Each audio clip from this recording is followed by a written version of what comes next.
Welcome to Module 1 of the 10 Deadly Sins of the Six-Figure Product Launch.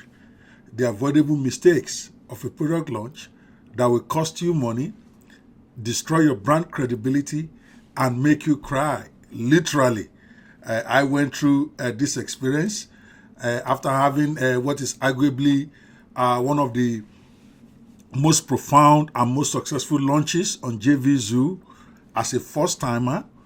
With my very first launch, I made over $365,000 in 5 days of brutal promotion and some exciting and ultimately some tearful experience. And this training series is about the mistakes I made while I was congratulated the world over for making $365,000 in 5 days. I believe without those mistakes that we made, we could very well have been at $1 million.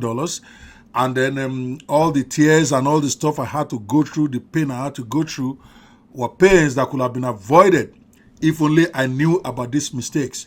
So if you are planning to launch a product, or you are in the IM space, or you are in a regular offline business, and you are planning to launch your business on the internet or your product on the internet, this training may very well be a lifesaver for you.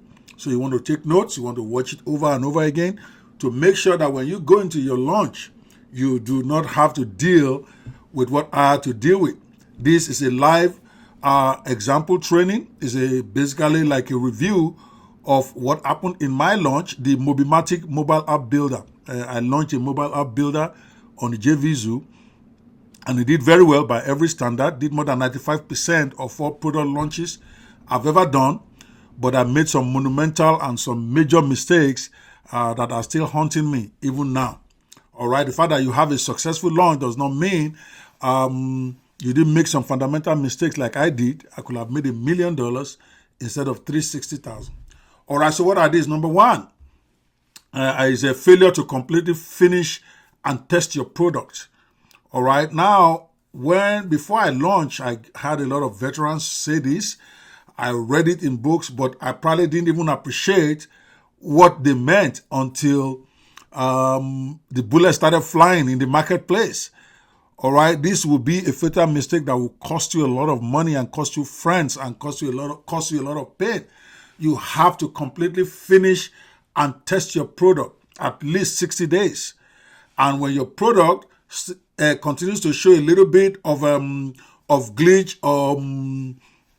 continues to show a little bit of glitch a few days to the launch, it's better to postpone and try it extensively before you put it in the marketplace. Many people crash and burn in the product launch market by not completely finishing their product at least 60 days before the launch. Because without having at least 60 days, you will not have enough time to completely test and remove any bugs that must show up during full use. I mean, I tested Mobimatic extensively, so I thought, but I had less than 100 people testing it. And we didn't really do a serious stress test. What will happen if we put 2,000 people on the system?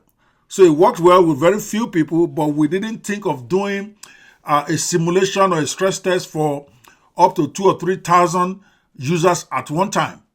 And when push comes to shove, our software could not handle it.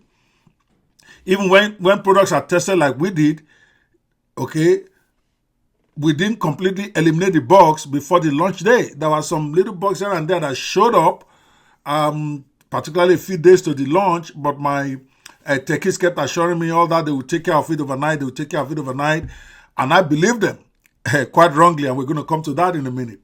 More importantly, the product has to be subjected to stress tests to be sure that it can hold up with high demand. Make sure the product is completely finished and tested, and then you test it again. There is no other way of it, because if you cut corners here, you're going to pay the price in the marketplace. I did not thoroughly get third parties to help me test this product. We had an in-house pre-launch, and we had some people using it. And though they complain about one thing here and there, I just kept assuming, as my tech people were telling me, that this is something that they can fix literally in a matter of hours before we launch. And then I found out later that that is a completely wrong way to do this. You have to test your products well, particularly if it's a software. You can't skimp on it. You cannot assume because 5 people use it and it's okay that it's going to stand up when you have 20 people using it. That's what I'm trying to tell you. You need to test it from every which way imaginable possible. And if you are still having some problems a week or two before the launch, my personal advice is that you postpone and get your ducks in a row before you go out there. It is brutal when your software fails in the middle of a launch. You are going to lose a lot more than money, like I did. All right, so it is important for you to understand this. That is the number one mistake I made. I did not absolutely thoroughly test my product to be sure that every bug has been taken care of. All right, while I did test it, I did not put a serious stress test on it for thousands of users. And then when some bugs showed their face, all my techies were assuring me that all this will be taken care of. It was not. At the end of the day, I ended up crying. I ended up losing more than half of what I could have made in that launch. And right now, I'm still dealing with the fallouts. You don't want to put yourself in that situation. When we come back on mistake number 2 in a few minutes.